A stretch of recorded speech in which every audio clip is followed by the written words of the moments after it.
Okay, let's get to the dailies, guys. I think the dailies we have for you is the Vanguard newspaper, and it leads with what we talked about, guys. Anxiety in PDP as A-Ibom governor hints on quitting. Wow, that's a strong one. Hints on quitting. It's no longer defection.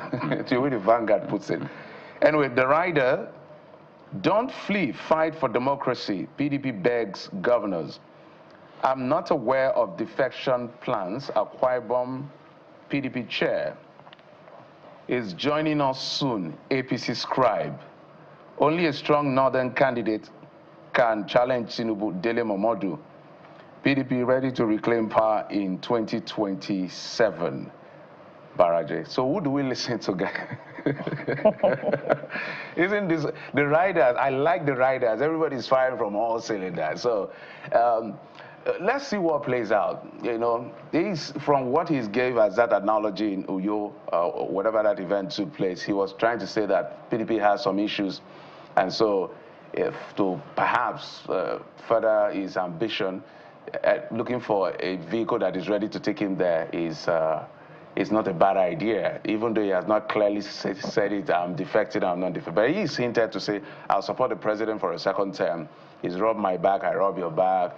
You know, he's been using parables to speak on all of these things at the end of the day. But I think we've spoken about this defection.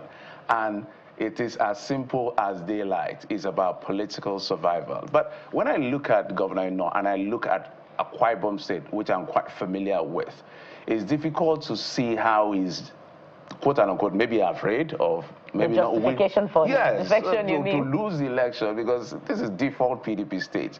They're like changing the DNA of the state. But, you know, these are politicians. They may be seeing what we're not seeing.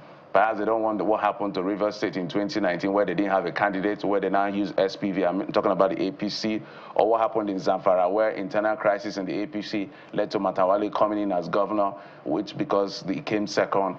So whatever it is they are saying, but we just feel that if you believe in the ideologies of your party, if you have any, sit down, fight for your party. We have examples like Bola Tinubu, the president now. We have examples like even Nyesom Wike, when I agree with his politics. I know the battle he fought in 2019 to survive a re-election against a federal government, quote unquote. So anyway. Jeffrey, you have said something very important that we must reflect on ahead of the 2027 elections. You said that defecting is tantamount to changing the DNA of the state. In the case of Delta State, for instance, now I'll be waiting to look at the results of the governorship election in that state, and this defection, we'll see a lot about it. So if the APC wins the election in that state, that says to me that the DNA of any state is the DNA of the politician. Of the politician. Let's go to another paper this morning, and it's the Guardian newspaper, which of course trails on the issue, the main issue of the day. The Guardian newspaper. Take a look at the headline: Agitations over cost of living crisis, workers' welfare on May Day. And there you have the actors on the front page: the NLC president, the TUC president, of course, the governor, and another state executive, I believe. So, of course, well, good time to remind Mr. President that we're yet to get that living wage that he promised Nigerians. All the variations of the minimum wage that the state executive promised. We reiterate that Labour is saying that the governors have not made good their promise of paying the living wage. So let's see action rather than rhetoric, today being Labour Day. But there are other stories on the front page of the Guardian newspaper this morning that we may also need to reflect on. Take a look at what seems to be at the top of the big story: pandemonium at Port Harcourt refinery as EFCC quizzes acting MD. So what exactly is happening with the refineries? You might want to, look on the inside pages for details. Page 3 is where you'll find details. And just to add also that, as global oil prices tumble, we might be expecting some further dip in the price of petroleum products back home. But of course, that will also have impact on, foreign exchange earnings of the country. That's it from the front page of the Guardian newspaper. Kaide, you have the next story. Oh, yes. Let's go over to, let's go over to Nigeria News Direct. I think we could just talk more about May Day on the front pages this morning. News Direct leads with May Day. Of course, you must continue to call for accountability, good governance. Atiku tells labor unions. Faults Tinubu's government over workers' welfare neglect. It's a page 3 read, and I bet you this is something you will hear a lot today, and hopefully it's something that would see positive results when it comes to the wages bit, really. Because, yes, Bukola, workers need a living wage, not just a minimum wage as it is right now. So page 3 of the Nigeria News Direct gives you more insights into that one. There's a couple more stories on the front page, and I'll just mention one for you. FG set to finalize 1.5 trillion naira concession deal for 9 major highways. That's coming from Edo, the Minister of Finance. So what does this entail? What I see in that story is just tolling. You know, once you see concession, you see highways, just concession plus highway equals tolling. But it's something that people have said is inevitable, really. If you want to maintain some of these infrastructure, then there needs to be some sort of revenue generation to maintain it. So we'll see how that plays out. But that's a look at the front page of the Nigerian News Direct. All right, so maybe we'll head to the Daily Independent newspaper. Daily Independent newspaper. Citizens gagged can't express themselves freely. NLC laments. Citizens gagged can't express themselves freely. NLC laments. So that is how the Daily Independent is leading this morning, according to what the NLC is saying.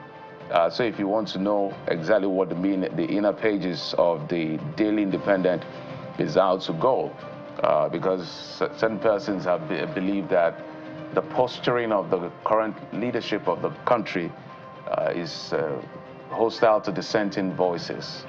So, but the government has said no, there is freedom of expression and all of that. But the NLC is saying that citizens are gagged, can't express themselves freely because you want to protest. Police is all over the place. Sometimes you're being persuaded to shelve the protest and all of that. So these are the reasons why people are concerned. Of course, the issue of the Cybercrime Act and all of that. And a country is any place where there's that freedom of expression, then there's no longer democracy. I think that should be in section 39 or 40 of the Constitution when it comes to freedom of expression. And you know how we jokingly say that it's your freedom of expression that is guaranteed, but you know, freedom of what happens afterwards is not guaranteed. You know, so for those who sit in the comfort of a home or an office, you know, and put out content that is critical of government, which is, you know, needed, you know, in order to demand accountability, you know, for the approach of governance and the policies of government and its consequences, you know. But we've seen time and again the police, under the guise of the Cybercrime Act, you know, go after some individuals, and you know, this leaves much to be desired.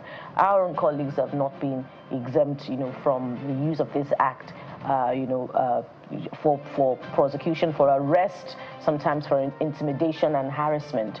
We've seen some of our colleagues arrested under the guise of this act, and civil society across board has been calling for a review of this legislation, you know, to take out that particular element that is, you know, that the authorities are using to intimidate the generality. Just before we leave the Daily Independent, there's page 7, read there as well, that says Rivers, lawyers protest in Abuja seek Fubara's reinstatement. Lawyers protest in Abuja seek Fubara's reinstatement. So it's over 2 months. Over a month and going on 2 months now since that state of emergency was declared in Rivers State, and there has been that back and forth. The House of Representatives ad hoc committee that oversights the administrator had their first meeting after some reschedulings had happened with the administrator, but nothing came out of it. He said he needed time in settling in, so he needed time to prepare his brief properly. But a lot is still going on in the state and all of that, so they went behind closed doors and granted him his request. So we don't know when next they are meeting. But for everybody who is watching this space, what is more important is to seek peace and reconciliation for all the warring party. The dramatic person here being Nyesom Wike and his political godson, Fubara, the governor Fubara, who is now suspended with his deputy, and members of the House of Representatives who are loyal to Nyesom Wike. I think that should be the bigger conversation. Yeah. We can debate about the state of emergency and suspension of elected officials. I have my own, understanding of the law, and I've been very clear about it. But the lawyers are protesting. I don't know for how this will play out eventually, but I don't think that what has happened is really what is going on in River State is what you call an uneasy calm, and anything can just bust things. But we pray that the peace remains. We don't want bloodshed. We don't want anything to happen. We've seen a respite, of the protests by women in different colors and in different shades and under different umbrellas. But it appears as if there is really no, peace, that sense of peace in River State yet. What may happen in the coming days is what we're not quite sure of, but we've heard hints in the last week or two about the governor visiting Mr. President while he was on vacation outside the country, and there are negotiations ongoing. So the question is, what would be the fallout of that purported visit to Mr. President in order to secure a permanent solution to the political crisis in River State? Would it be another defection, which would be viewed in quite an interesting manner, considering how this political crisis has become a rather divisive subject in that part of the country, which also hosts Nigeria's huge resource. Certainly. Yeah. Well, there's a story on the front page of Daily Independent, just as an update. That's the case concerning Aisha Chimogu, alleged 8.7 billion naira money laundering. Court orders EFCC to release Aisha Chimogu. So yeah, that's the update to that one. Basically, their bail conditions that she'll be released based on, recall she was arrested on Tuesday, April the 29th, even though our lawyer says, well, she returned to Nigeria to continue the case based on the court order. So the case has been, directed all parties rather to report tomorrow to ensure that all of the bail conditions and all of that are met or otherwise. So that's the update on that. And I must mention, guys, that it's interesting to see the EFCC giving airtime on X. So EFCC from time to time puts out quizzes, and they give out 5,000 naira worth of airtime to winners, depending on how you win. And you can see the comments there. So it's quite interesting, this approach by the EFCC doing giveaway. The question is, will we see more agencies toe that line? And more importantly is what impact this will have on the fight against corruption.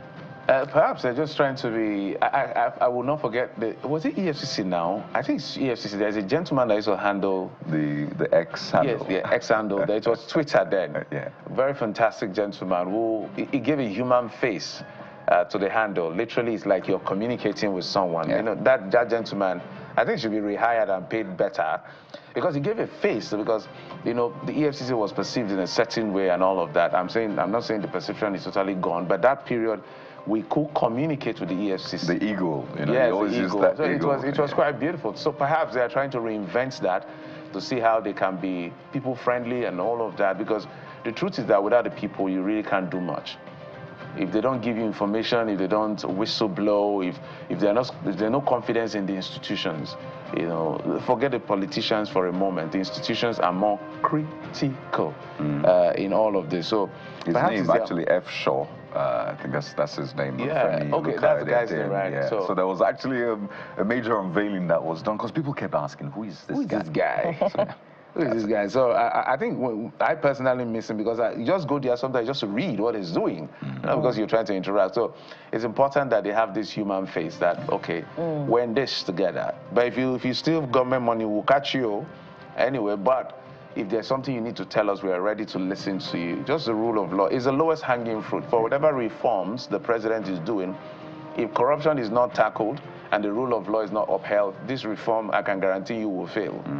You understand? There is no, if you bring an angel to still put this reform and even do it better, if those two things are not sorted, corruption and rule of law, no reform will work. So if we don't see strong direction, it's anything strong in that direction, I mean corruption even in election malpractices and all of that.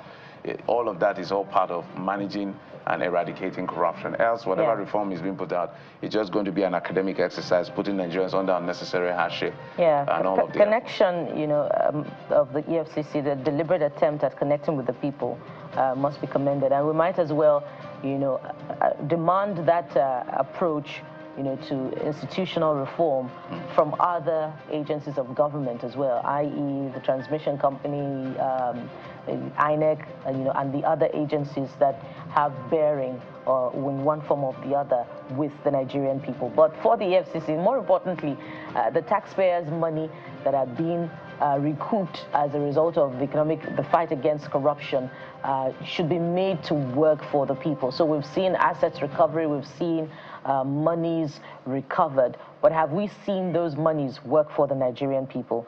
That's what is more important this morning, beyond the handouts, but not saying that the attempts at connecting with the people, you know, through quizzes is not welcome. I think let's go to the Guardian. We have one more time to one more for the Guardian. The Guardian we took the Guardian already. Oh, we took the Guardian. Oh, really? Something Yeah. else What was that? on the front page.